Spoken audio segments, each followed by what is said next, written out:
नमस्कार, Hindustan hotline news में आपका स्वागत है। मैं हूं मानवेंद्र। जी हाँ दोस्तों, समय हो चला है हिंदी जगत का और इस खास कार्यक्रम में आज हमसे जुड़ने जा रहे हैं। जी हाँ, आप तेजिंदर शर्मा, जी हाँ, लंदन से। आइए इनका स्वागत करते हैं। सर, आपका बहुत बहुत स्वागत है हमारे इस खास कार्यक्रम हिंदी जगत में। नमस्कार आपको भी और आपके सारे श्रोताओं को भी। इस बहुत भयानक डरावने काल में हम लोग आपस में बातें कर रहे हैं। जी ये मुझे लगता है कि तकनीक की जीत है कि जी वो किसी भी तरह की महामारी से जूझने को तैयार है। जी हाँ दोस्तों, ये विश्व हिंदी परिषद के सौजन्य से यह खास कार्यक्रम प्रतिदिन 8 बजे आता है और जिसके अध्यक्ष हैं डॉक्टर विनय भारद्वाज, जो देश विदेश के रचनाकार, साहित्यकार, लेखक, कवि को जोड़ते हैं। वो अपनी साहित्य की यात्रा की यहाँ चर्चा करते हैं और अपने रचना भी बताते हैं और कविता कहानियाँ भी सुनाते हैं। जी हाँ, और इसी कड़ी में आज हम हमारे साथ जुड़े हुए हैं तजिंदर शर्मा जी। जी हाँ, आप लंदन से जुड़े हुए हैं और निश्चित तौर पर आपने साहित्य की बड़ी सेवा की है। तो सर, हम पहले थोड़ा-सा जानना चाहेंगे कि आपकी साहित्य की यात्रा कैसे रही? आप डबल पीएचडी हैं सर, हम ये भी चर्चा करेंगे सर आज। जी सर। भाई, ऐसा है कि मेरी जो हिंदी साहित्य की यात्रा है जी, वो तो बहुत देर से शुरू हुई, जी। क्योंकि मैंने हिंदी बचपन में स्कूल में पढ़ी नहीं। मैं जहाँ पढ़ता था वहाँ गुरमुखी होती थी, ओके। पंजाबी। हाँ, हाँ, हाँ। फिर मैंने हायर सेकेंडरी में साइंस ले ली तो वहाँ हिंदी पढ़ी नहीं जाती थी। जी, फिर बीए ऑनर्स इंग्लिश किया, फिर एमए इंग्लिश किया। तो मैं हिंदी स्कूल, कॉलेज, यूनिवर्सिटी में पढ़ा नहीं हूँ। ओके, मगर मेरी जिस लड़की से शादी हुई वो हिंदी में पीएचडी कर रही थी। ओके। तो उनकी वजह से, क्योंकि जब वो पीएचडी कर रही थी तो उनके सारे उपन्यास हमने भी पढ़ डाले। जी, जी, तो मेरा हिंदी से असली परिचय अपनी पत्नी इंदु के माध्यम से हुआ। जी, और जी, फिर क्योंकि साहित्य का विद्यार्थी तो मैं था ही, जी, और शादी से पहले अंग्रेजी की 2 किताबें लिख चुका था, एक बायरन पर और एक कीट्स पर। जी, तो साहित्य का ज्ञान, साहित्य से जुड़ाव, वो सब पहले से था। जी, केवल भाषा की बात थी। और एक पंजाबी होने के नाते जाहिर है कि अंग्रेजी के मुकाबले हिंदी से जुड़ना ज्यादा आसान था। जी, तो पहले जब हिंदी में लिखना शुरू किया तो पत्नी ने मुझे समझाया कि आप अंग्रेजी में ट्रांसलेशन करते हैं, अंग्रेजी में लिखते हैं और हिंदी में ट्रांसलेशन करते हैं, तो इस तरह से अच्छा लिखा नहीं जाएगा। जी, जी, आपको पंजाबी में सोचना चाहिए और हिंदी में लिखना चाहिए, तो ग्रामर ठीक रहेगी। जी। तो बस फिर पहली कहानी लिखी जो उन्होंने ठीक की, और उन्होंने मेरी पहली 25 कहानियां ठीक की। ओके। जी सर। उसके बाद उन्होंने कहा कि अब आप इस काबिल हो गए कि आपको जंगल में छोड़ दिया जाए, आप जी, सबका जी। मुकाबला कर लेंगे और आप अच्छा लिख लेंगे। क्या बात है सर, क्या बात। तो बस उसके बाद हमने लिखना शुरू कर दिया, और उनकी मृत्यु के बाद लंदन में आके बस गए बच्चों को लेके।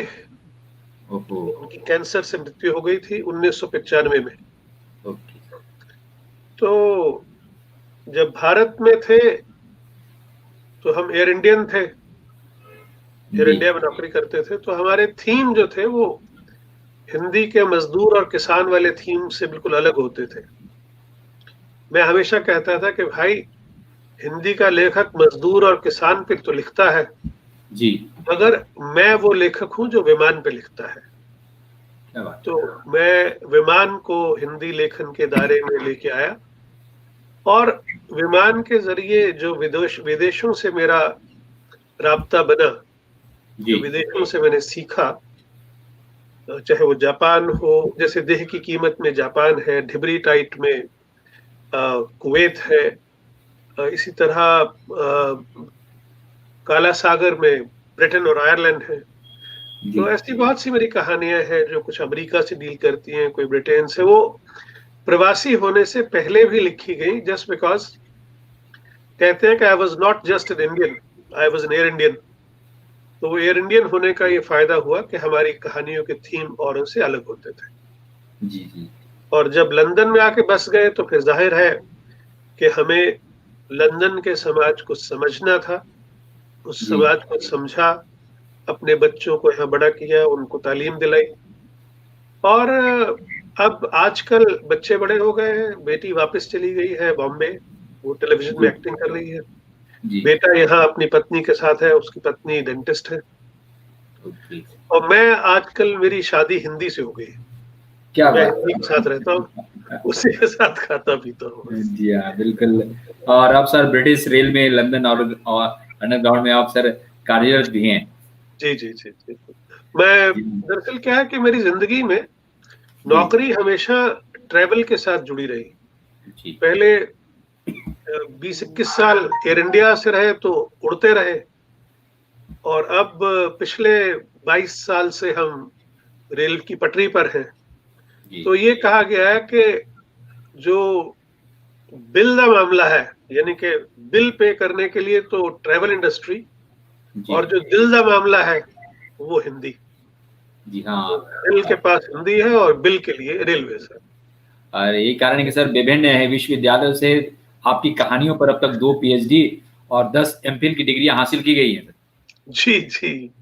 ये मैं कहूँगा कि ये हिंदी का मुझ पे बहुत कृपा दृष्टि है मेरे पे, कि मैं जो जी, लिखा है, उसे विद्यार्थियों ने भी स्वीकार किया, उनके गाइड्स ने भी स्वीकार किया, जी, और बाकायदा उस पे आलोचनात्मक ग्रंथ वगैरह भी निकले। तो ये मेरे लिए काफ़ी संतुष्टि की बात है, सैटिस्फाइंग है कि जो जी, कुछ मैंने लिखा, वो लोगों तक पहुँचा और उसे सही आकलन मिला। जी हाँ, और यही कारण है कि आपको ब्रिटेन की महारानी एलिजाबेथ द्वितीय द्वारा MBE member of British Empire की उपाधि भी हासिल है। जी, ये है कि दरअसल मैं हमेशा एक बात कहा करता हूँ कि जो मेरे अन्य सम्मान और पुरस्कार हैं, जी, वो लेखक तेजेंद्र शर्मा के हैं। जी, लेकिन जहाँ तक ब्रिटेन की महारानी द्वारा एमबीई का सवाल है, जी, मैं इसे केवल अपना सम्मान ना मान के, मैं इसको हिंदी का सम्मान मानता हूँ कि पहली बार ब्रिटेन की महारानी ने जी, हिंदी भाषा को इस काबिल समझा कि वो सामाजिक सौहार्द बनाने में सहायक सिद्ध हो सकती है। तो जो मुझे एमबीई का जब अवार्ड मिला, जी, उसमें जो साइटेशन था उसमें लिखा था जी, तेजेंद्र शर्मा को for his contribution to Hindi literature and through that creating community cohesion in the city of London. Okay, तो मैं हिंदी साहित्य को प्रवासियों और लोकल लोगों के बीच एक पुल बनाने का प्रयास करता हूँ। जी, और जो भारतीय मूल के अलग-अलग लोग यहाँ रहते हैं, दिक्कत ये है, हम भारत में रहते हैं तो कोई गुजराती है, कोई पंजाबी है, कोई मुस्लिम है, कोई हिंदू है। तो मुझे लगता है कि इन सबको साहित्य के ज़रिए जोड़ा जा सकता है। तो मैं अपने साहित्य के ज़रिए ये प्रयास करता हूँ कि हम सब जो विदेश में आके रहते हैं, आपस में और यहाँ के लोकल लोगों के साथ मिल-जुल के रह सकें। जी हाँ, बिल्कुल। लेकिन सर आप अस्थायी रूप से लंदन में रह रहे हैं। कैसी स्थिति है हिंदी की वहाँ पर? ये हमारे दर्शक जानने को उत्सुक हैं। तो भाई ऐसा है कि एक ज़माना था जब हिंदी यहाँ स्कूलों में बाकायदा पढ़ाई जाती थी, और 10वीं को यहाँ जीसीएसई कहते हैं और 12वीं को ए लेवल कहते हैं। जी, तो जीसीएसई और ए लेवल में हिंदी भाषा बाकायदा कोर्स में होती थी, टीचर पढ़ाते थे। जी, अब समस्या ये है कि यहाँ पे जो ज़्यादातर भारतीय हैं, वो पंजाबी हैं या गुजराती हैं। बाकी जो प्रदेशों से हैं, वो माइक्रोस्कोपिक मिनॉरिटी है, ज़्यादा लोग नहीं हैं, कम है। तो मेजॉरिटी जब पंजाबी और गुजराती हैं, तो उनकी मदर टंग पंजाबी और गुजराती ही है। जी, तो हिंदी भी यही लोग पढ़ते थे। तो घर में ये बात होती थी कि क्या हिंदी पढ़ के हमारे बच्चे को कोई फ़ायदा होने वाला है? और स्कूल उनको ऑफ़र करता था कि अगर आप हिंदी ना पढ़ें, तो आप उसके बदले जर्मन ले सकते हैं, उसके बदले फ्रेंच ले सकते हैं। तो हर परिवार जो भारत का है, वो सोचते थे अगर बच्चे पढ़ेंगे जर्मन या फ्रेंच, तो उन्हें तरक्की करने का, नौकरी का यूरोप में भी मौका मिल जाएगा।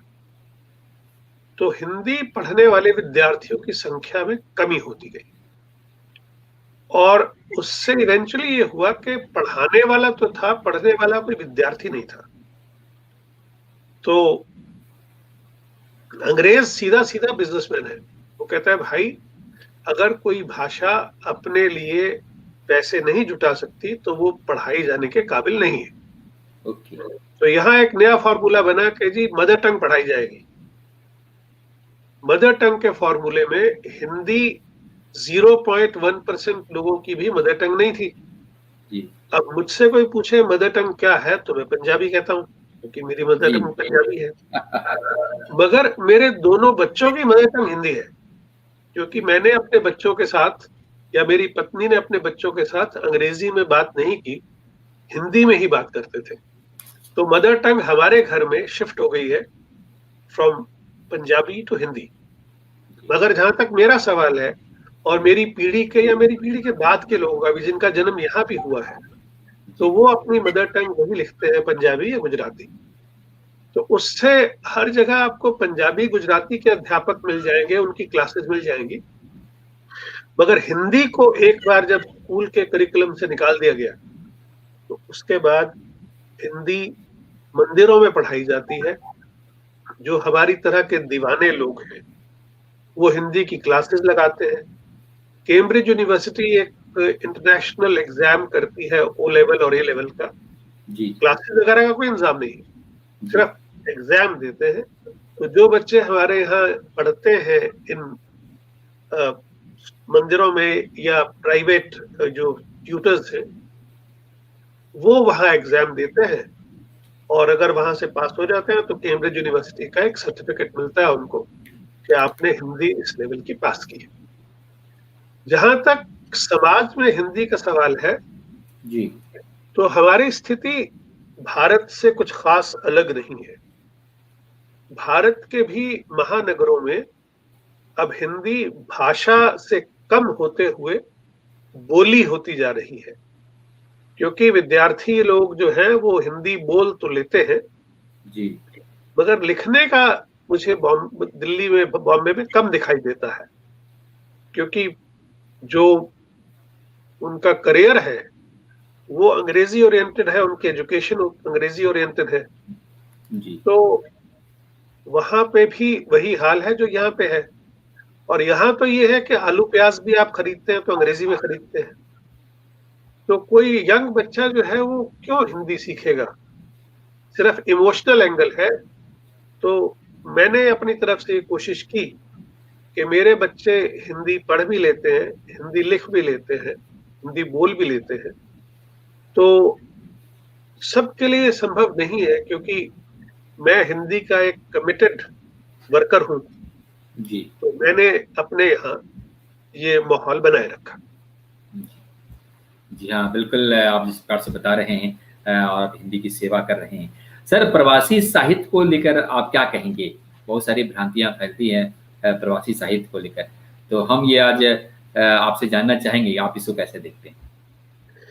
देखिए, प्रवासी साहित्य को लेकर बड़ी गलतफहमियां हैं कि पहले एक गिरमिटिया साहित्य था जो मॉरिशस, सुरिनाम, ट्रिनिडाड वगैरह में, फिजी में लिखा गया, और एक साहित्य है जो Britain, America, Canada, Europe, Australia, खाड़ी देशों के पहली पीढ़ी के प्रवासियों द्वारा लिखा गया। मैं किसी भी साहित्य को गिरमिटिया साहित्य भी मानने को तैयार नहीं हूं। जो मॉरिशस, सुरिनाम, फिजी वगैरह में साहित्य लिखा गया वो गिरमिटिया लोगों ने नहीं लिखा, क्योंकि जो लोग एग्रीमेंट के तहत उन देशों में गए थे जी, वो तो टोटली अनपढ़ थे जी। वो केवल वहां पे खेती करने के लिए, गन्ने की या मीनियल काम करने के लिए ले जाए गए थे, नालियां साफ करने के लिए, टॉयलेट साफ करने के लिए जी। तो उन्होंने तो कोई साहित्य नहीं रचा। जो साहित्य रचा वो उनकी तीसरी पीढ़ी ने जाके रचा। उन्होंने अपने दादा परदादा की जो मुसीबतें थी उन जी, सबको दोबारा रीलिव किया। जो कहानियां उन्होंने सुनी कि हमारे दादा परदादा कैसे 35-40 डिग्री सेंटीग्रेड में गन्ने के खेतों में दोपहर को 2 बजे काम कर रहे होते थे। तो जब अभिमन्यु अनंत लाल पसीना लिखते हैं, तो वो ना तो गिरमिटिया साहित्य है और ना ही प्रवासी साहित्य है। जी, वो मॉरिशस का हिंदी साहित्य है, क्योंकि ये अभिमन्यु अनंत जो है, जी, वो वहां पैदा हुए, वहां उनकी पढ़ाई हुई, वहां उनका बचपन बीता, वहां उनके दोस्त थे। भारत उनके लिए ज्यादा से ज्यादा एक तीर्थ स्थान हो सकता था, लेकिन उन्होंने जीवन में प्रवास का दर्द नहीं सहा। जी, तो जी, जिस व्यक्ति ने प्रवास का दर्द सहा नहीं, उसे भेजा ही नहीं गया तो भारत से बाहर, तो वो कैसे प्रवासी कहलाएगा और वो कैसे प्रवासी का अनुभव महसूस कर पाएगा। अब राज हीरामन है आजकल, रामदेव धुरंधर है वहां पे, और बहुत से लोग हैं जो लिख रहे हैं मॉरिशस में। जी, अब ये सोचिए कि उन लोगों ने मॉरिशस से बाहर जब आना है, जी, तो भारत में अपनी किताबें छपवाने के लिए आना है या अपने साहित्यिक मित्रों को मिलने के लिए आना है। जी, अब तो उनके रिश्तेदार भी शायद खत्म हो गए होंगे, कोई बिहार के अंदर या ईस्ट यूपी के अंदर शायद ही बचे हो। तो उस साहित्य को मैं ना तो गिरमिटिया साहित्य मानता हूं, ना प्रवासी साहित्य मानता हूं। प्रवासी साहित्य पहली पीढ़ी का प्रवासी जो लिखेगा वही कहलाएगा, क्योंकि उसे प्रवास का अनुभव है। जी, प्रवासी बिल्कुल, दो तरह का हो सकता है। एक, जिसे जबरदस्ती पाकिस्तान से मार के हिंदुस्तान में भेज दिया गया। दूसरा, जिसे जबरदस्ती कश्मीर से मार के हिंदुस्तान में शरणार्थी बना दिया, वो भी प्रवासी है, क्योंकि वो अपना कश्मीर छोड़ के दिल्ली के टेंटों में रहा है, तो उसने वो जी, दर्द सहा है। जी, बिल्कुल, बिल्कुल, ये वो लोग हैं जिनको जबरदस्ती प्रवासी बनाया गया। जी, दूसरे तरह के लोग हमारे जैसे हैं, जो काम की तलाश में आए और उन्होंने आके अपने आप को सेटल किया नए देश में। तो ये जो लोग हैं, ये वो लोग हैं जिनके दिल में दर्द जैसी कोई चीज नहीं है। वो अपनी मर्जी से वहां से उठे और यहाँ आ गए। जी, अब यहाँ आके जो परेशानियां होनी थी, जो दिक्कतें होनी थी, तो हुई। जो 60s में लोग आए थे पंजाब से जी, या उसके बाद गुजरात से जो आए, वो लोग पढ़े लिखे नहीं थे। यहाँ भी जी, उन लोगों को भी मीनियल काम के लिए बुलाया था। एयरपोर्ट की सफाई होती थी, सड़कों की सफाई होती थी, फैक्ट्रियों में काम कराया जाता था 12-12, 14-14, 20-20 घंटे। और इसके ऊपर एक बहुत अच्छा पंजाबी में नॉवल है जिसका नाम है कंजके, स्वर्ण चंदन का। जो गुजराती महिलाएं, जिस तरह से शोषण होता था उनका, वो जॉब के अंदर, मैं सेक्सुअल शोषण की बात नहीं कर रहा, जो कैरियर वाइज शोषण होता था उनका, वो सारा उसमें बहुत खूबसूरत ढंग से दिखाया गया है। तो जैसे जैसे उनके बच्चे बड़े हुए, जी, तो उन्होंने अपने हकों का इस्तेमाल किया, और साथ ही साथ भारत से जो लोग आने शुरू हुए, वो प्रोफेशनल होते चले गए। डॉक्टर आ रहे थे, टीचर आ रहे थे, वकील आ रहे थे, नर्सेज आ रही थी, अकाउंटेंट्स आ रहे थे, केमिस्ट आ रहे थे। ये सब भारत में, ये सब वो लोग थे जी, जो अपनी मर्जी से यहाँ आए, तो यहाँ आके वो सेटल हो गए। तो उनमें से जो लोग लिख रहे हैं, जी, वो लोगों की अपनी समस्याएं, अपने प्रवासियों की समस्याएं, प्रवासियों और लोकल लोगों के बीच की समस्याएं, और फिर इवेंचुअली इस समाज को अपना बनाकर इस समाज के बारे में हिंदी में वैसे लिखना जैसे कि कोई अंग्रेजी में यहाँ के बारे में लिख रहा है। ये अलग अलग स्टेजेस हैं जिसमें प्रवासी लेखक लिखता है, लेकिन बेस्ट स्टेज वही होती है जब हम अपने अपनाए हुए देश को अपना मानने लगते हैं और हम ये परवाह नहीं करते कि हमारे कैरेक्टर्स कहानी के गोरे हैं, काले हैं, चाइनीज हैं, मुसलमान हैं, हिंदू हैं, इसकी परवाह नहीं करते, क्योंकि हमें एक समस्या उठानी है, हमें एक इशू उठाना है, हमें एक सामाजिक चेतना जगानी है। तो उसमें ठीक वैसे ही हम व्यवहार करेंगे जैसे कोई अंग्रेज मेजॉरिटी वाला इस देश को देख रहा है। तो जब हमारी कहानियां इस तरह के थीम उठाने लगती हैं, तो हम सही मायने में प्रवासी हिंदी साहित्यकार हो जाते हैं, क्योंकि हम अपने लेखन के माध्यम से हिंदी साहित्य को एनरिच कर रहे हैं। हम हिंदी साहित्य को ऐसे थीम दे रहे हैं जो पहले अनहर्ड ऑफ थे, जिनके बारे में किसी ने सुना नहीं था। लेकिन ये सच है, हमारे पाठक यहाँ पे पहली पीढ़ी के प्रवासी ही हैं और या भारत में रहने वाले लोग पाठक हैं, क्योंकि हमारी किताबें भारत में ही छपती हैं। जी हाँ दोस्तों, आपको आपने बड़े अच्छे ढंग से, बेहतर ढंग से समझाया और निश्चित तौर पर अब ये कंफ्यूजन दूर हो गया होगा। लेकिन देखिए काफ़ी लोग जुड़ चुके हैं और वो आपको कुछ संदेश भी दे रहे हैं, कुछ आपसे बात भी करना चाह रहे हैं। दोस्तों हम आपको बता दें कि अगर आप भी चाहते हैं तेजेंद्र शर्मा जी से बात करना, तो आपकी जिस भी प्लेटफॉर्म से हैं वहाँ से आप संदेश दीजिए, हम उसे आपको स्क्रीन पर दिखाएंगे। जी हाँ, अगर आप व्हाट्सअप करेंगे तो भी हम दिखाएंगे। निश्चित तौर पर अगर आप hhndesk@gmail.com पर मेल भी कर सकते हैं। जी हाँ दोस्तों, अगर आप मिस कॉल करेंगे हमारे नंबर पर तो आप इनाम के भागीदारी भी होंगे। जी हाँ, तो कई तरह की सुविधाएं हम एक साथ दे रहे हैं। देखिए और आ गया है कि ये देखिए ये आया है, अनुज मेहता जी हैं, ये कह रहे हैं बहुत सही कह रहे हैं सर, वेजिटेबल खरीद रहे हैं लोग। जी हाँ, आपने कहा था इनका हालांकि मतलब समझ नहीं आया उतना। चलिए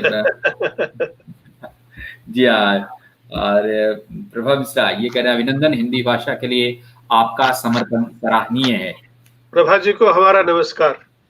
जी जी, और पटना से प्रजात प्रसून जी हैं, ये भी लिख रहे हैं लंदन में रह रहे हिंदी साहित्य से प्रेम तथा उसकी बढ़ोतरी हेतु कार्य कर रहे हैं, बहुत ही सराहनीय कार्य है, मैं तहे दिल से इन्हें साधुवाद देता हूँ।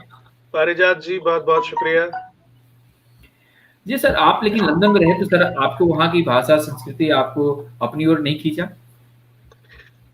देखिए ऐसा है कि हम जब यहाँ पे आए, जी, अगर हम 20 साल के युवक होते तो शायद एटीट्यूड अलग होता, जी, मगर मैं तो 45 इयर्स का हो चुका था जब यहाँ पे आया। जी, जी, तो मेरे लिए संभव नहीं था कि मैं अपनी जड़ों को भूल पाऊं। जी, मगर क्योंकि मैं एयर इंडिया में काम कर चुका था, तो मैं उस तरह से बहुत ज्यादा इमोशनल भी नहीं था। मेरे लिए लंदन में आके सेटल होना कोई कल्चरल शॉक नहीं था, क्योंकि मैं लंदन में सेटल होने से पहले कम से कम नहीं तो 100 बार तो लंदन आ चुका हूँगा। क्या बात है। तो इसलिए मेरे लिए London, America, Canada, Japan, Australia, Africa, New Zealand, gulf, ये सब नाम है, क्योंकि मैं हर जगह पे इतनी बार गया एयर इंडिया के कारण जी, कि मैंने तरह तरह की संस्कृतियों को, तरह तरह के लोगों को देखा, समझा, पढ़ा। और क्योंकि मेरी पढ़ाई अंग्रेजी लिटरेचर की थी, तो इंग्लैंड में आके मेरे लिए Oxford, Cambridge, Stratford upon Avon जो शेक्सपियर का गांव है, जी, इस तरह से अलग अलग जगह पे जाके, कहीं वर्ड्सवर्थ का घर है तो कहीं मिल्टन का घर है, तो मेरे लिए ये एक तरह से आके अपनी जो बाकी की तीर्थ यात्रा थी जी, वो पूरी हुई कि मैं अपने उन लेखकों के घरों को जाके देख पाया। जॉन कीट्स का घर मेरे घर से बहुत दूर नहीं है, तो वहां जाना बड़ा आसान था। तो उसके घर गया, उस जगह को देखा जहां जॉन कीट्स का आपको बता दें 26 साल की उम्र में देहांत हो गया था टीबी से। अच्छा, और उस आदमी ने इतना लिखा है कि हजारों लाखों लोग उस पर पीएचडी कर चुके हैं। तो उसकी एक पंक्ति है, जी, जी, heard melodies are sweet, those unheard are sweeter. कि जो हम कहते हैं ना, जो कहा गया वो तो अच्छा है, जी जी, जो नहीं कहा गया वो उससे ज्यादा अच्छा है, क्या बात क्योंकि वो सोच में है। जी जी, हाँ, तो इसी तरह से उन्होंने कहा, thing of beauty is a joy for ever. जी तो उनकी हमने देखी किन सड़कों पे वो चला करते थे शाम को, जब फेनी ब्राउन के साथ सैर करते थे। जी जी तो ये सारा मेरे लिए एक बहुत अपने आप को खोजने का एक माध्यम था, जी कि लेखक अपने उन लेखकों के घरों में जाके अपने आप को डिस्कवर कर रहा है, जिनको पढ़ पढ़ के, जिन पर मैंने पहली किताब लिखी। लॉर्ड बायरन ओरिजिनली थे नॉटिंगम से, तो जी वहां जाके हम देख के आए कि नॉटिंगम में लॉर्ड बायरन किस तरह रहते थे, जी उनके चाचा की एस्टेट कितनी बड़ी थी। जॉन कीट्स पे मैंने किताब लिखी थी, तो मेरे लिए कीट्स बहुत महत्वपूर्ण थे। तो शेक्सपियर तो हम सबके लिए होते ही हैं। तो मैंने अपनी जो लिटरेरी भूख थी, इन लोगों को मिलके, इन लोगों से इनके घरों में जाके बातें करके जी अपना डेवलपमेंट किया एक लेखक के तौर पे। और फिर मैंने ये अपने आप को समझाया जी कि अगर ये लोग बड़े हैं तो इसका कोई कारण है। तो मैंने अपने जीवन में लेखन का एक ही उद्देश्य बनाया, या तो मैं नई बात लिखूंगा जो मुझसे पहले किसी ने ना लिखी हो, जी, या फिर उसका अंदाजे बयान इतना अच्छा होगा कि गालिब भी कहे, भाई तेरा अंदाजे बयान मेरे से बेहतर है। क्या बात है, क्या तो ये दो बातें दिमाग में रखी कि या तो थीम नया हो, या उसे कहने का ढंग नया हो। ऐसा ना हो कि जो पहले कहा जा चुका है उसे हम दोहराते जाएं। अब किसान पे कितना लिखेंगे, जी मजदूर पे कितना लिखेंगे, क्या बचा है? इतना ज्यादा लिखा जा चुका है कि वो कहते हैं ना कि मुझसे बेहतर लिखने वाले मुझसे पहले भी थे, मुझसे जी बेहतर लिखने वाले मुझसे बाद भी होंगे। जी, हाँ जी, लेकिन मुझे इस बात का ख्याल रखना है कि आज तक जो कुछ लिखा गया है जी वो मेरे लिए परंपरा है, और केवल हिंदी साहित्य नहीं, जितना साहित्य मैं पढ़ सकता हूं वैश्विक, वो सब मेरे लिए एक ऐसा प्लेटफॉर्म है जिसपे खड़ा होके मुझे ये सोचना है कि ये वो परंपरा है जिसको मुझे आगे लेके जाना है। अगर प्रेमचंद कफन लिख चुके हैं जी और मैं भी कफन ही लिख रहा हूं, जी, तो क्या लिख रहा हूं? बिल्कुल, मुझे ऐसी कहानी लिखनी होगी। प्रेमचंद ने अपने जमाने में कफन का थीम लिख के अपने आप को अपने जमाने से 20 साल आगे की कहानी दी। क्या बात है, तो अगर मैं कब्र का मुनाफा कहानी लिखूं, तो मेरा हिंदी का पाठक कहे कि आपने हमें वो कहानी दी जो आने वाले 20 साल से पहले लिखी गई है। हमें लगेगा कि हाँ, हमारा फ्यूचर ये है।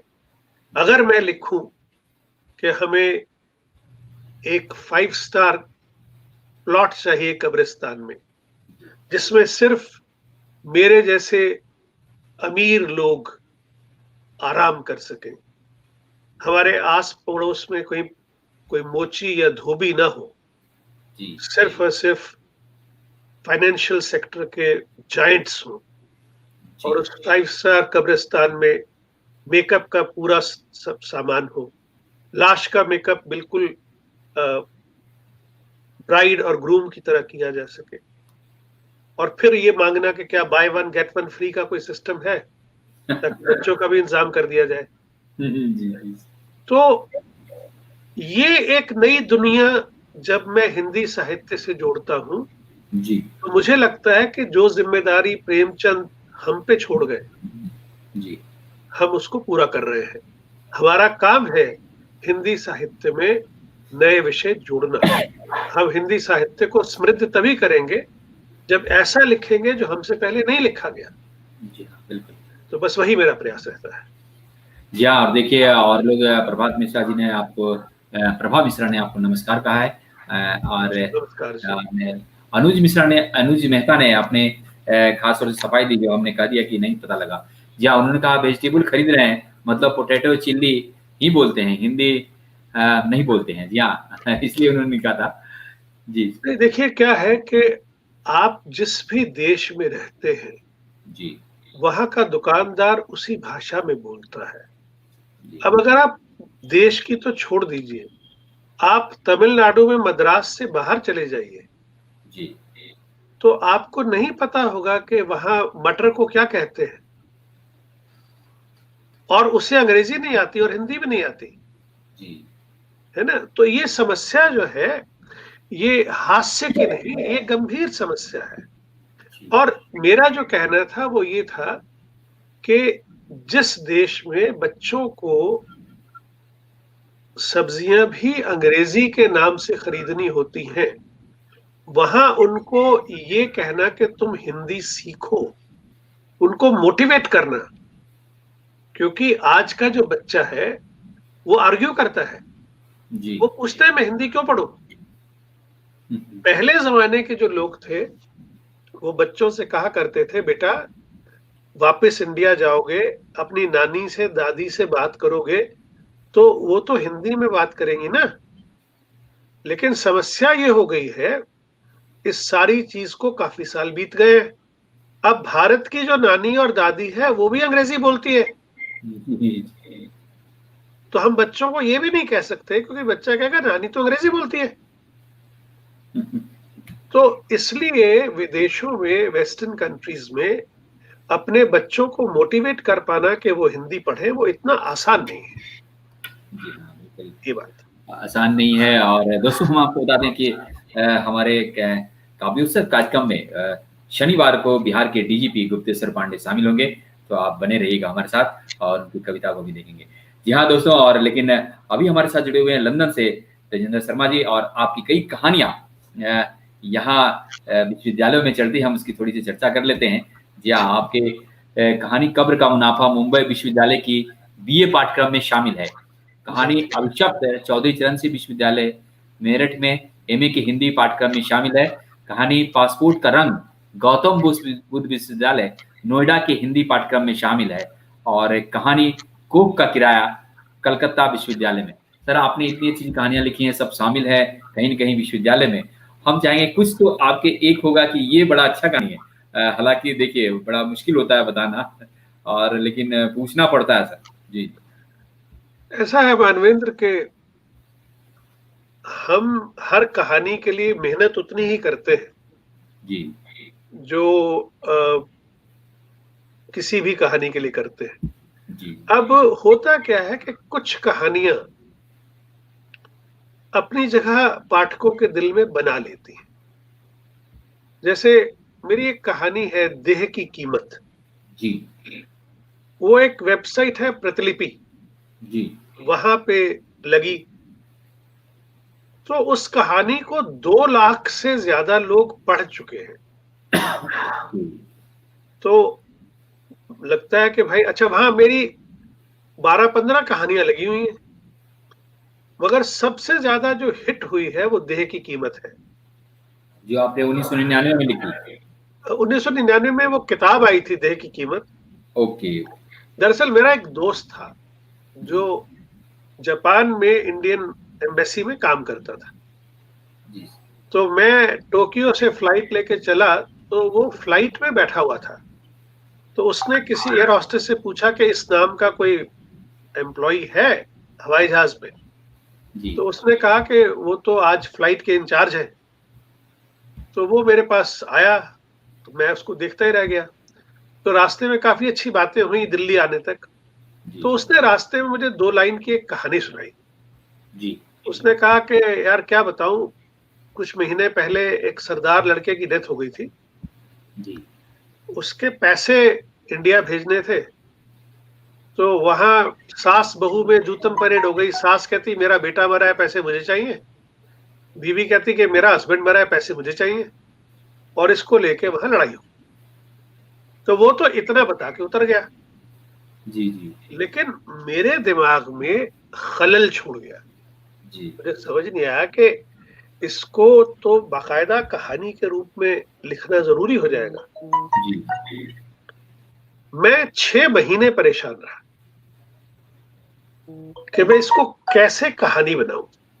जी तो मैंने अपने आसपास के लोगों में से कैरेक्टर ढूंढने शुरू किए। जी मेरा एक दोस्त था हरदीप, जिसे फॉरेन में सेटल होने का बहुत शौक था। उसे मैंने मुख्य किरदार बनाया। मेरे एक ड्राइंग के टीचर थे, वो पठानी कुर्ता और नीचे शलवार पहनते थे जी और ऊपर वेस्ट कोट पहनते थे और दाढ़ी खुली रखते थे। तो उनको मैंने दारजी का कैरेक्टर दिया। तो मैंने एक एक बंदा अपने आसपास के लोगों में से खोजा जो कैरेक्टर्स में क्रिएट करने वाला था। ये लोग उनमें कहाँ फिट होते हैं, फिर उनके बोलने का अंदाज, एक कौन आदमी किस तरह की भाषा बोलता है, कैसे शब्दों का प्रयोग करता है, ये किया। और उसके बाद मैंने कहानी लिखनी शुरू की। जी तो मेरी माँ रहती है फरीदाबाद के सेक्टर 18 में। जी बीच में एक सड़क है और उसके बाद है सेक्टर 15। जी तो 15 और 18 में सिर्फ सड़क है, मगर फर्क बहुत है। सेक्टर 18 जो है वो जी मिडिल क्लास लोगों का सेक्टर है और सेक्टर 15 अमीर लोगों का है, जिनके घर में कम से कम 2 कारें तो सबके घर होगी उस जी जमाने में। 85 की बात कर रहा हूँ। जी तो मैंने इनको 2 बिंदु बनाया कहानी का, जी और फिर जापान लेके गए अपने कैरेक्टर को। जी और फिर उसके बाद उसकी मौत दिखाते हुए मैंने जीवन का एक बहुत बड़ा सवाल खड़ा किया कि वो बंदे की तो मौत हो गई, वहां पे उसकी देह पड़ी हुई है। तो अगर उसे भेजते हैं कॉफिन में डाल के तो बहुत पैसे खर्च होते हैं। तो हमारा जो हाई कमीशन का मेरा दोस्त है वो सजेशन देता है, ये वहां हुआ नहीं, ये मेरी कहानी में होता है, जी कि देखो भाई, हम लाश का क्रियाक्रम यही कर देते हैं और जो अस्थियां हैं वो मैं डिप्लोमेटिक मेल में फ्री भेज दूंगा। तो सारे के सारे पैसे जो है वो फैमिली को मिल जाएंगे। तो ये देखिए कितनी महत्वपूर्ण बात है कि एक जो प्रोग्रेसिव आदमी है वो जी सोच रहा है कि लाश के मुकाबले जी अगर इसकी युवा पत्नी को जीने का साधन मिल जाए जी हाँ तो बिल्कुल। वो बेहतर है, बजाय इसके कि इमोशनल एंगल से लाश भेज दें और लाश तो मुश्किल से पहुंचेगी वहां। जी तो ये प्रयास किया गया कहानी में। लेकिन बात फिर वही है कि जो माँ है वो कहती है भाई बेटा तो मेरा मरा है, जी और जो दारजी हैं वो अपने समधी से यही कहते हैं कि देखिए मेरी बेटी के साथ अन्याय ना हो। और जो हरदीप के पिता है वो अंत में निर्णय लेते हैं, वो हैरान होते हैं कि इस औरत के साथ मैंने सारी जिंदगी बिता दी जो आज इस तरह का व्यवहार कर रही है। और जो उनका दूसरा बेटा है वो कहता है लाश लेने मैं जाऊंगा और अगर मौका लगा तो मैं वहीं रह जाऊंगा। अच्छा, बड़ा इंटरेस्टिंग। तो ये देखिए ये इस तरह की एक कहानी है। तो कहानियां अगर पाठक को कुछ नया देंगी तभी वो कहानियां जिंदा रहेंगी। क्योंकि मैं कहता हूं जी कोई भी व्यक्ति बुरी कहानियां नहीं लिखता, क्योंकि मुझे आज तक उस लेखक की तलाश है जी जो कहे सवेरे उठ के नहा धो के तैयार होके कंप्यूटर पे बैठे और कहे आज मैं एक बुरी कहानी लिखूंगा। मुझे ऐसा कोई व्यक्ति मिला नहीं। जी तो हर आदमी अच्छी कहानी लिखता है। जी हाँ तो कहानी या तो अच्छी होगी, या तो उल्लेखनीय होगी, या तो महत्वपूर्ण होगी, या तो कालजयी होगी। तो जी कालजयी कहानी वही होगी जो हर पाठक को कुछ नया दे और फिर भी उसको लगे कि ये मेरी कहानी हो सकती है। वरना ये मुश्किल होगा किसी भी कहानी के लिए कालजयी बन पाना। दूसरी बात, जी कोई भी कहानी कालजयी किसी लेखक के जीवन काल में नहीं होती, उसके जीवन काल में वो महत्वपूर्ण होती है। जी उसके जाने के बाद जब उसके बाद की पीढ़ियां उस कहानी को जिंदा रखती हैं, उस कहानी के बारे में बातें करती हैं, तब जाके पता चलता है कि भाई ये जो कहानी है, ये कहानी सच में कालजयी हो गई। जी हाँ, बिल्कुल सर। और हमने भी प्रतिलिपि पर सर्च कर लिया सर आपकी कहानी को, और काफ़ी लगभग 2 लाख लोगों ने पढ़ा है सर उसमें। और देख देखिए, लीजिए। जी हाँ, बिल्कुल। आप जैसे-जैसे बोल रहे थे, पूरी कहानी पूरा दृश्य आ रहा था, और इसीलिए काफ़ी समझते हैं कि पढ़ने से ज़्यादा आपको सुन रहे थे और चल रहा था सारा कुछ दृश्य। और जी। देखिए, काफ़ी दर्शक जुड़ गए हैं फिर से, और वो कुछ-कुछ लिख रहे हैं, हम आपको दिखा देते हैं स्क्रीन पर। प्रजात प्रसून जी लिख रहे हैं, जीवन को हृदय की आँखों से आपने देखा, यह ईश्वर की आप पर बहुत कृपा है। जी हाँ। बहुत-बहुत शुक्रिया पारिजात जी, बहुत शुक्रिया। और जी हाँ, इन्होंने लिखा है, कब्र का मुनाफा एक प्रतिनिधि कहानी है, इस सदी की बेहतरीन कहानी मानी जा रही है। बहुत शुक्रिया प्रभारी। दरअसल इस कहानी को हिंदी के एक बड़े आलोचक हुए पुष्पपाल सिंह, जी, उन्होंने इसे सदी की महान कहानियों में शामिल किया है। जी। और विनय भारद्वाज जी लिख रहे हैं, उत्कृष्ट है। अरे जी, विनय भाई तो हमारे भाई हैं भाई, वो तो कहेंगे। उनकी जी, बात को तो आप बस समझ लीजिए कि अपना प्यार दिखा रहे हैं। लेकिन सर आपने कई कविता और गज़ल संग्रह भी लिखा है और किया है सर संग्रह, तो द्विभाषी कविता संग्रह। और देखिए, हमारे खास तौर से दर्शक की माँग है, तो हम आपको पहले स्क्रीन पर दिखा देते हैं, उसके बाद ही कहेंगे। जी हाँ, आज सर आप कुछ कविता सुनाइए, ये अनुज मेहता जी कह रहे हैं सर। अच्छा, अच्छा, अच्छा, अच्छा। तो हम आपको अपनी एक गजल सुना देते हैं जी, कि अ,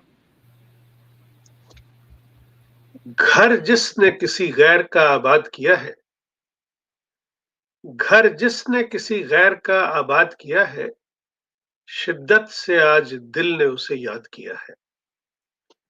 घर जिसने किसी गैर का आबाद किया है, शिद्दत से आज दिल ने उसे याद किया है।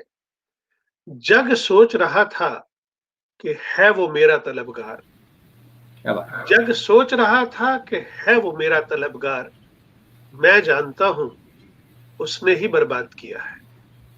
क्या मैं जानता हूं उसने ही बर्बाद किया है। तू ये ना सोच शीशा सदा सच है बोलता, तू ये ना सोच शीशा सदा सच है बोलता, जो खुश करे वो आईना इजाद किया है। तू ये ना सोच शीशा सदा सच है बोलता, जो खुश करे वो आईना इजाद किया है। सीने में जख्म है मगर टपका नहीं लहू, सीने में जख्म है मगर टपका नहीं लहू, कैसे मगर ये तूने ऐसे याद किया है।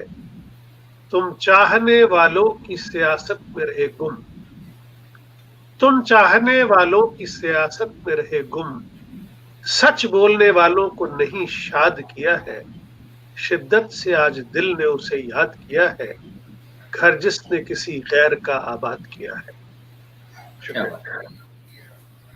जी हाँ, आपने उनकी फरमाइश भी पूरी कर दी है, लेकिन लगातार लोग कुछ न कुछ लिख रहे हैं, हम उनको दिखा ही देते हैं आपको। प्रजात जी ने लिखा है कि वाह! बहुत ही बेहतरीन गज़ल। जी हाँ। शुक्रिया, शुक्रिया, शुक्रिया, शुक्रिया। हाँ, निश्चित तौर पर। और इन्होंने भी लिखा है कुछ, उनसे भी वाह! बहुत सुंदर। चलिए, आज इनकी फरमाइश पूरी हो गई, इसलिए इन्होंने लिख दिया। चलिए। ठीक है, चलिए। सर आप हमेशा हिंदी खास तौर से गीतों का आप चाहते हैं कि फ़िल्में में जो साहित्यिक है, उसे पाठन में लाया जाए। क्या कुछ है, आप इसको कैसे देखते हैं सर? कैसे संदर्भ देखते हैं? क्या है कि 50-60 में आपने माना भी है कि हाँ, उसमें जो लिखा जाता था, आज नहीं लिखा जाता। जी, सर। नहीं देखिए, मैं ये कहता हूँ हमेशा कि जो जिस काल में लिखा जाता है, जी, अब आप एक बात बताइए कि जब प्रसाद महादेवी निराला और सुमित्रा नंदन पंत लिख रहे थे, जी। क्या केवल ये 4 ही लोग लिख रहे थे? हुँ, हुँ, हुँ। क्या और कोई नहीं लिख रहा था? लिख रहे थे सर, और लोग कम भी। से कम 50,000 लोग तो और लिख रहे होंगे ना। जी, जी। लेकिन क्या होता है कि अच्छा लिखा जो जाता है, वही जो मैं कालजयी की बात कर रहा हूँ, उल्लेखनीय की बात कर रहा हूँ, कि कुछ लोग होते हैं जो अलग से अपने आप को प्रूव कर देते हैं कि हम औरों से बेहतर हैं। इस तरह के लोग हर काल में हुए हैं, और 50 और 60 का जो दशक है हिंदी सिनेमा का, वो सबसे ज्यादा प्रोडक्टिव इसलिए है, उस काल में सबसे अच्छे म्यूजिक डायरेक्टर थे। नौशाद, शंकर जयकिशन, एस.डी. बर्मन, मदन मोहन, सी रामचंद्र, ये सब एट द पीक थे। और लेट 60s में 64 के आसपास लक्ष्मीकांत प्यारेलाल भी आ गए। उनसे पहले कल्याण जी आनंद जी थे। इन सब लोगों ने बेहतरीन म्यूजिक दिया। और जो थोड़े कम वाले म्यूजिक डायरेक्टर थे, जैसे हंसराज बहल, बुलोसी रानी, इन लोगों ने भी बेहतरीन संगीत दिया, सी अर्जुन। और इसी पीरियड में बेस्ट सिंगर थे, मोहम्मद रफी थे, मुकेश थे, मन्ना डे थे, और बाद में महेंद्र कपूर आए, लता मंगेशकर, आशा भोसले, और 48 तक तो सहगल साहब भी थे। तो मतलब यह है कि एक ऐसा पीरियड जिसमें इतने महान गायक, इतने महान म्यूजिक डायरेक्टर, और दिलीप कुमार, राज कपूर, देवानंद, अशोक कुमार, बलराज साहनी, सुनील दत्त, धर्मेंद्र, ये सब भी आ गए 60s में, शमी कपूर जी। तो इतने ग्रेट एक्टर, इतने ग्रेट म्यूजिक डायरेक्टर, इतने ग्रेट सिंगर, और फिर हमारे पास शैलेंद्र, साहिर, शकील, राजेंद्र कृष्ण, राजा मेहंदी अली खां, कैफी आजमी, इस तरह के हमारे पास गीतकार, पंडित प्रदीप इंदेवल, और वो अपना जो थे तूफान और दिया में जिनका गीत बड़े पॉपुलर थे, नाम याद आएगा तो बताऊंगा। तो इन लोगों ने ऐसे गीत लिखे जिन्होंने हमारे फोक संगीत को पूरी तरह से भुला दिया। आज जब राखी का त्योहार आता है, तो भैया मेरे राखी के बंधन को निभाना ही गाया जाता है। जी। डोली जाती है तो बाबुल की दुआएं लेती जा तुझको सुखी संसार मिले। किसी को वो याद ही नहीं रहा कि गांव में किस तरह के लोकगीत गाए जाते थे। जी। अब शैलेंद्र अपने गीतों में गीत की परिभाषा देते हैं कि है सबसे मधुर वो गीत जिन्हें हम दर्द के सुर में गाते हैं। जब हद से गुजर जाती है खुशी, आंसू भी निकलते आते हैं। और फिर गीतकार की परिभाषा देते हैं कि काम नए नित गीत बनाना, गीत बना के जहां को सुनाना, और कोई ना मिले तो अकेले में गाना, ये गीतकार है। और फिर जीवन की परिभाषा देते हैं कि किसी की मुस्कुराहटों पे हो निसार, किसी का दर्द मिल सके तो ले उधार, किसी के वास्ते हो तेरे दिल में प्यार, जीना इसी का नाम है। अब ये जीवन दर्शन है। इसी तरह साहिर भी एक पूरा दर्शन देते हैं कि संसार से भागे फिरते हो, संसार से तुम क्या पाओगे? इस लोक को जो अपना न सके तो उस लोक में क्या तुम पाओगे? जी। और वो कहते हैं कि ये भोग भी एक तपस्या है, तुम त्याग के मारे क्या जानो, अपमान रचयिता का होगा रचना को अगर ठुकराओगे। क्या बात है। ये साहिर कहते हैं। और उसके बाद कहते हैं कि भाई उतना ही उपकार समझ जो जितना साथ निभा ले, कोई ना संग मरे, मन रे तू काहे ना धीर धरे। ये जिंदगी की अलग अलग फिलॉसफी। इसी तरह से हमारे जितने भी गीतकार उस समय के हैं, जैसे शकील मदर इंडिया में कहते हैं, संसार में तेरे लूट मची और जान के पड़ गए लाले, अब रोक जन्म की चक्कीरें संसार चलाने वाले। 58 में शकील बदायूनी अपने गीत के जरिए परिवार नियोजन की बात कर रहा है जी। एक कमर्शियल फिल्म में। ये देखिए इस तरह से ये हो रहा है। इसी तरह साहिर अपनी एक कवाली में किस तरह से प्रेम की भावना को एस्टेब्लिश करते हैं। ये बड़ी पॉपुलर कवाली है, ये इश्क इश्क है, इश्क इश्क ना तो कारवां की तलाश है। जी उसमें वो कहते हैं कि अल्लाह और रसूल का फरमान इश्क है। आप सोचिए, अल्लाह अल्लाह है, रसूल मतलब मोहम्मद साहब। अल्लाह और रसूल का फरमान इश्क है, हदीस इश्क है, कुरान इश्क है, गौतम का और मसीह का फरमान इश्क है, जी। ये कायनात इश्क है और जान इश्क है। क्या बात इश्क सरमत इश्क ही मंसूर है, जी। इश्क मूसा इश्क कोहे तूर है, खाक को बुत और बुत को देवता करता है इश्क, इंतहा यह है कि बंदे को खुदा करता है इश्क। क्या बात सर, क्या बात। अभी देखिए इस तरह से अगर आपको सिनेमा में पोइट्री मिलेगी जी। और एक्सपेरिमेंटेशन भी है।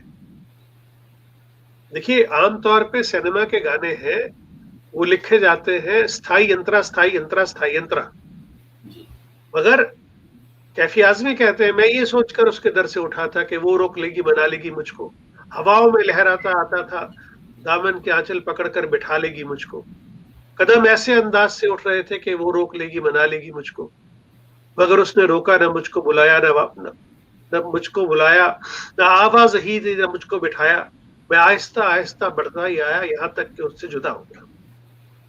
अब कहीं स्थाई और अंतरे का काम नहीं, सीधी सीधी नज्म है।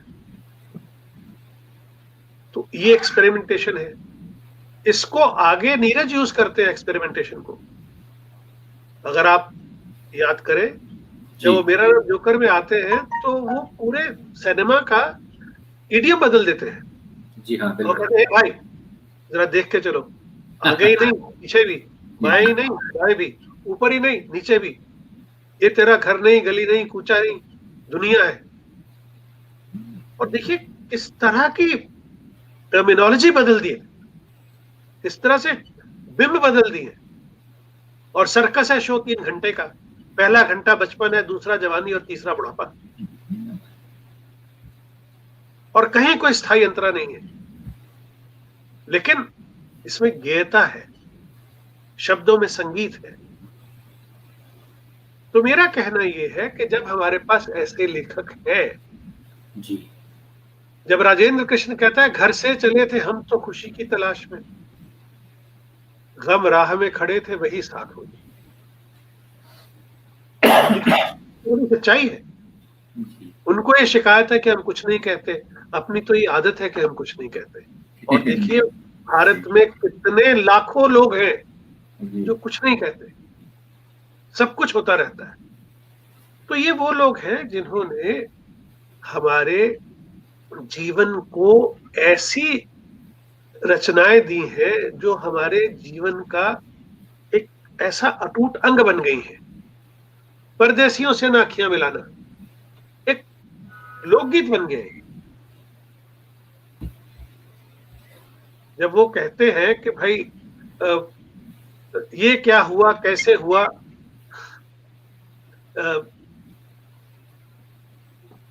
क्या कहना, क्या वो उसका जो अमर प्रेम का जो गाना है, जी जी, तो मेरा कहना ये है कि ये जितने गीत हैं 50 से 70 के बीच में जो लिखे गए हैं जी, ये बड़े बेहतरीन गीत हैं।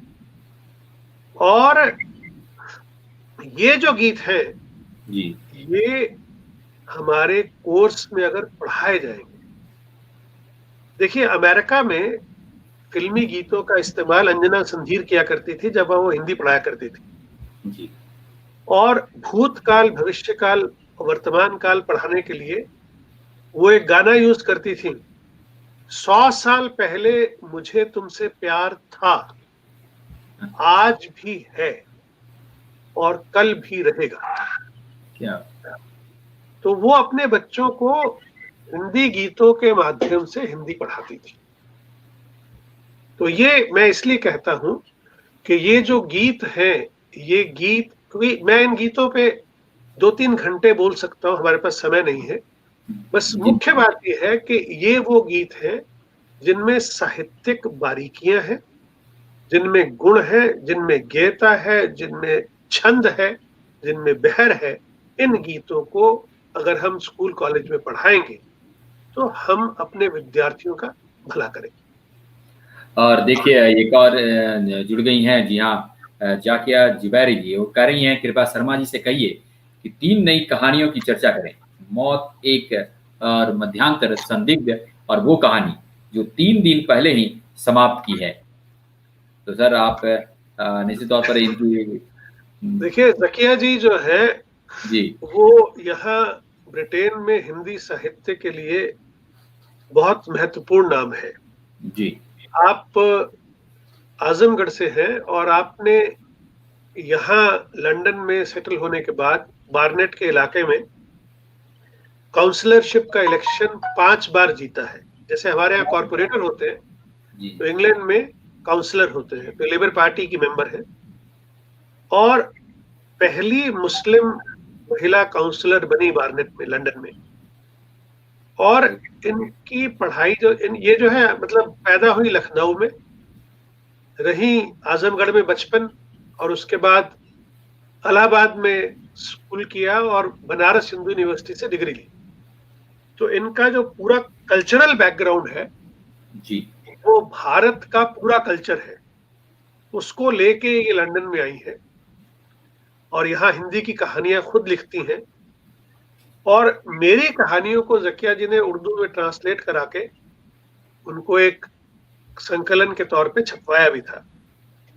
तो जकिया जी अगर आदेश देती हैं तो मैं खाली बता देता हूँ कि मौत एक मध्यांतर भी ऐसे ही एक कहानी है जो कभी जकिया जी ने हमें एक आइडिया दिया था कि इनके परिवार में कहीं किसी दूर के रिश्तेदार की मृत्यु हो गई थी, तो उनकी बहू ने इनसे कहा कि जो 15 दिन मैं पति के साथ थी वो मेरे लिए सबसे अच्छे भी थे, क्योंकि मैं 15 दिन पति के साथ थी, और सबसे खराब भी थे क्योंकि पता था इसके बाद उनकी मृत्यु होने वाली है। तो इस विषय को लेकर कहानी मैंने रची थी, मौत एक मध्यांतर।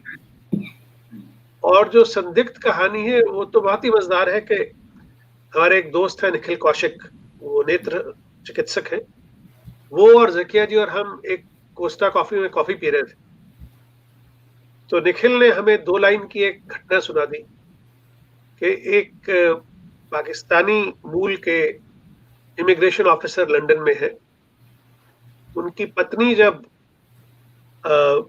पाकिस्तान गई तो उन्होंने अपनी पत्नी का नाम कंप्यूटर में संदिग्ध आतंकवादी के तौर पे डाल दिया। अब वो वापस नहीं आ पा रही। तो इस 1-2 लाइन की घटना को मैंने 5000 शब्दों की कहानी बनाया।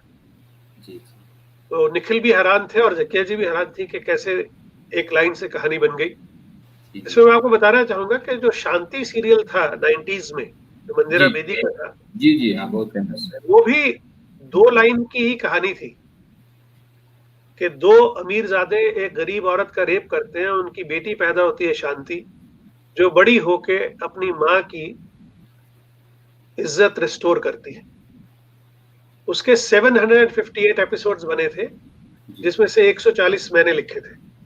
अरे क्या बात है, क्या बात और जो तीसरी कहानी जकिया जी कह रही है वो मैंने अभी पूरी की है, उसका फर्स्ट ड्राफ्ट ही किया है। जी जी, तो वो फिलहाल अभी नहीं बताते, मैं उसको पहले फाइनल कर लूं तो उसके बाद बताएंगे क्या लिखा है। लेकिन सर आपने शांति की चर्चा अपने जो परिचय में नहीं दिया आपने, का इतनी फेमस सीरियल्स है और आपने लिखा है उसमें आपने आप तो साहित्यकार का परिचय चाह रहे थे, आप कहाँ टीवी राइटर का चाह रहे थे।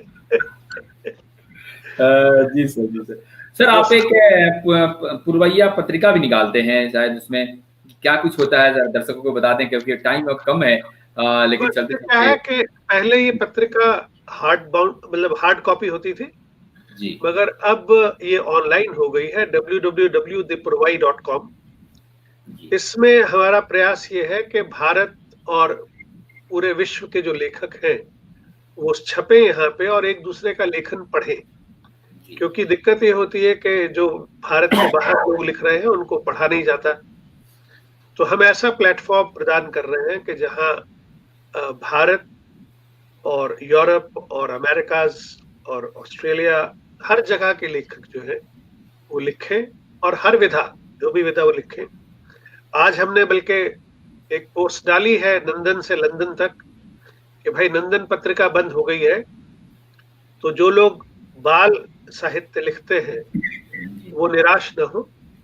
हम आपकी रचनाओं के लिए एक नया कॉलम शुरू करेंगे बाल साहित्य का, और हमारी पत्रिका हर हफ्ते अपलोड होती है जी, संडे के संडे। तो जैसे जैसे हमें सामग्री मिलती रहेगी हम उसे लोड करते रहेंगे। हमें कोशिश ये होनी चाहिए कि जो बाल साहित्य लिखा जा रहा है वो जरूर सारी दुनिया तक पहुंचे, और जस्ट क्योंकि नंदन बंद हो गई है तो बल्कि ये होगा कि नंदन तो लिमिटेड लोगों तक पहुंचती थी, हमारी पुरवाई के जरिए बाल साहित्य, हमने देविक रमेश जो हमारे बड़े भाई हैं उनसे भी कहा है, और सभी बाल साहित्य लेखकों को हम दावत दे रहे हैं हमारी पत्रिका के लिए लिखें और हम उसे प्रकाशित करेंगे। जी हाँ, बिल्कुल। लेकिन सर, आप एक युवाओं को, युवा लेखकों को संदेश जरूर देंगे, लेकिन उसके पहले हम ये जानना चाहेंगे सर, आपने फिल्मी की काफ़ी ऐसे चर्चा की, और बड़े कई आपने गीतकार की चर्चा की। बहुत कम लोग करते हैं सर गीतकार की चर्चा, और निश्चित तौर पर जब हम लोग भी गाना सुनाते थे एज ए अनाउंसर तो गीतकार को देखते थे, तब पता लगता था कि हमने नीरज को कई बार बजाया, लेकिन जब दिल्ली में उनके साथ रूबरू हुए, आपने जो मेरा नाम जोकर का कहा, अपनी कहानी सुनाई, उनकी बड़ी लंबी कविता है, और राज कपूर ने उसको काट दिया, और उसने फिर बताया कि हमारी फिल्म ही नहीं चलेगी, तुम इतनी बड़ी डिग्री हो। तो उस पर भी बहुत अच्छी कहानी में सुना। संगीतकार शंकर ने तो उनको पंजाबी में गालियां दी थी कि ऐसी चीज को हम फिल्मों में धुन कैसे बनाए इसकी, कोई इसका सिर पैर है क्या? तो नीरज जी ने जिस धुन में इसको लिखा था जी, उन्होंने कहा मैं आपको सुना देता हूँ, मैं ऐसे इसको गाता हूँ। हाँ जी जी। तो शंकर ने उस बेसिक धुन को पकड़ा और फिर उन्होंने उसके अंदर अपनी म्यूजिकल जो एडिशन था वो किया, तो उसके बाद फिर जो गीत बन के आया वो तो फिर अमर गीत बन गया। जी हाँ, बिल्कुल। लेकिन ये है कि उसका शुरुआत में संगीतकार और नीरज में, और शंकर क्योंकि पंजाबी थे, पहलवान थे, तो वो पहलवानी वाली बात करते थे। तो उन्होंने बाकायदा डांट दिया उनको कि कोई ढंग का चीज लिख के लाओ, ये क्या है, इसका कोई सिर पैर है?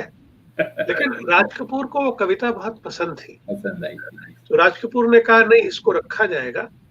तो फिर ये मतलब ज्यादातर शंकर जयकिशन के गीत धुन पे लिखे गए हैं, वो पहले धुन बनाते थे फिर गीतकार उसमें शब्द भरता था।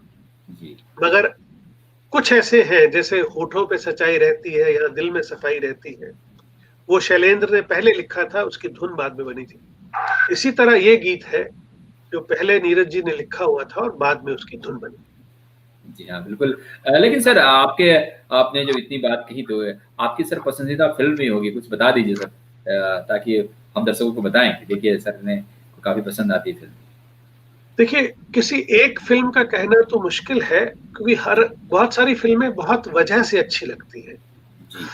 लेकिन जब मैं सामाजिक एंगल से देखता हूं कि अगर फिल्म का काम समाज को कुछ ऐसी शिक्षा देना है, समाज को बदलना है, तो मुझे राज कपूर की फिल्म श्री 420 परफेक्ट एग्जाम्पल लगती है, जो कमर्शियल और आर्ट का अद्भुत मिश्रण है। क्या कि एक शरीफ आदमी गांव से शहर नौकरी की तलाश में आया है, कैसे जो शहर है उसको बिल्कुल स्पॉइल कर देता है, एकदम से उसको एडल्ट्रेट कर देता है, और वो कैसे बिगड़ जाता है, कैसे वो सबसे बड़ा पत्तेबाज बन जाता है, और कैसे, जब देखिए उसमें दो कैरेक्टर्स हैं, नरगिस का नाम है विद्या और नादिरा का नाम है माया। तो नादिरा इसमें पहली बार वैम्प बनी थी तो एक सेठ सोनाचंद धर्मानंद है, एक जी कैरेक्टर, जी जी वो बड़े खास अंदाज में बोलते हैं अपने डायलॉग। तो अब ये जब गाना बजता है, मुड़ मुड़ के ना देख मुड़ मुड़ के, उससे पहले विद्या जो नरगिस है वो परेशान होके, दुखी होके, नाराज होके महफिल छोड़ के चली जाती है। जी तो राज कपूर से रोकता है, विद्या रुको। तो सेठ सोनाचंद धर्मानंद कहते हैं, राजकुमार साहेब, आज दिवाली है, आज आपको विद्या की नहीं माया की जरूरत है। क्या बात है। अब एक लाइन में पूरा जो शहर का कल्चर है, किस तरह से ख्वाजा अहमद अब्बास अपने डायलॉग से, अपनी कहानी से किस तरह से उसको वो राजू कैरेक्टर को प्रेजेंट करते हैं। और वो बाकायदा कहता है कि इस बंबई नगरी में आने के रास्ते तो हजारों हैं, जी बाहर जाने की कोई गली नहीं है, क्या एक बार बात जहां आता है यहीं फंस जाता है। और वो 1955 का भारत है, है। जी जब राज कपूर का कैरेक्टर को बताया जाता है कि ये मुंबई है मेरे भाई, बंबई, जी यहाँ छोकरी तो मिल जाती है, नौकरी नहीं मिलती है। जी ये 1955 की बात है। जी उसके बाद 65 साल बीत गए। उस जी फिल्म के गीत आज भी नए हैं। शैलेंद्र कहता है उस फिल्म में कि रातें दसों दिशाओं में कहेंगी अपनी कहानियां। जी पहली बार शैलेंद्र बताता है लोगों को, दिशाएं 10 होती हैं, इसलिए दशानन है, जी क्योंकि वरना हम तो 4 या 8 ही मानते हैं ना, तो वो 10 दिशाएं बताते हैं। जी जी इसी फिल्म में शैलेंद्र अपनी मार्क्सवादी विचारधारा एक कमर्शियल गाने में डालते हैं कि होंगे राजे राजकुंवर, हम बिगड़े दिल शहजादे, हम सिंहासन पर जा बैठे जब जब करे इरादे, क्या बात है। सिंहासन खाली करो जनता आती है। आती तो ये जो बात है शैलेंद्र की, कि वो पूरी तरह से कमर्शियल फिल्म में भी अपने मन की बात डालते हैं। और राज कपूर का इस्तेमाल, कि एक तरफ पहला गाना है मुड़ मुड़ के ना देख मुड़ मुड़ के, जो शैलेंद्र ने लिखा है।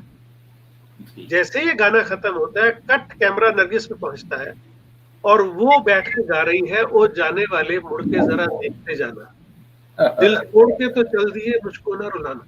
जी तो देखिए किस तरह से जक्सटेपोज किया उसने इन दो भावनाओं को। जो माया है वो कह रही है मुड़ मुड़ के ना देख, और विद्या कह रही है मुड़ मुड़ के देख, जाने वाले मुड़ के जरा देखते जाना। इस फिल्म में इतना बड़ा व्यंग्य है कि एक खास किस्म की जगह पे जो खोलियां हैं, जो झोपड़ियां हैं, उनका किराया ज्यादा है। क्यों? क्योंकि सेठ सोनाचंद धर्मानंद की किचन से जो हवा आती है वो वहां के पकवानों की खुशबू साथ लाती है, उन खुशबुओं के पैसे हैं।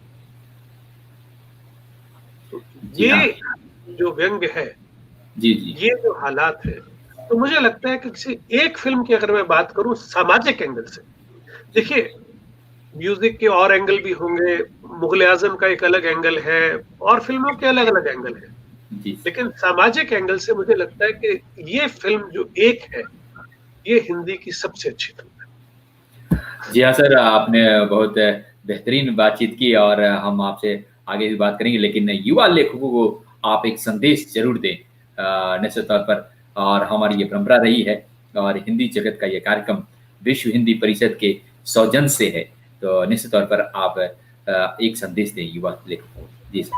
बस देखिए क्या है कि युवा लोगों को संदेश देने का मतलब ये है कि मैंने मान लिया कि मैं युवा नहीं हूं।